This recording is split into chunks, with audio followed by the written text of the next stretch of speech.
Kendra quoi? Curieuse, c'est pour nous important.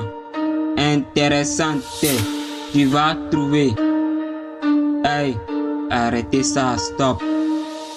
Ole ogbesibe ole peko, oja va duko, dodo dandan. Ole ogbesibe ole peko, oja va duko.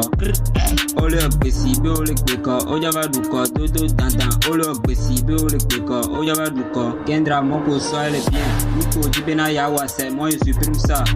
Tu n'es pas au courant? Ok, je te mets en garde à vue. Hey, garde à vue, je te mets en garde à vue.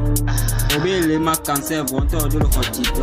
Ne montez tension virino sos obé les ti. Nous qu'aime le dibena ya de go. Freaking novas. Et douane dans le corps. Est-ce que Milate va plus à? Olo bo. Gra. Aha sikbo milaba. Ole ogbesibe ole peko, oja va duko, dodo dandan. Ole ogbesibe ole peko, oja va duko. Egbe. Ole ogbesibe ole peko, oja va duko, dodo dandan. Ole ogbesibe ole peko, oja va duko. Entry. Ogbesi wa nle ogbeka, okodu gbe.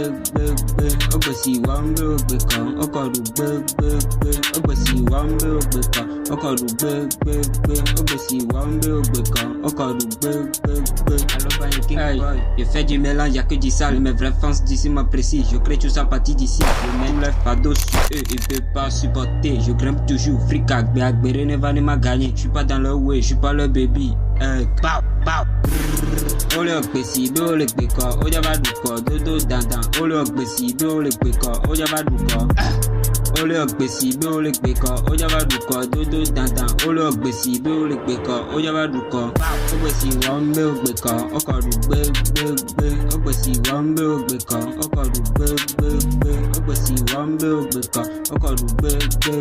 Ogbesi wa mbe ogbeka, okodu gbe.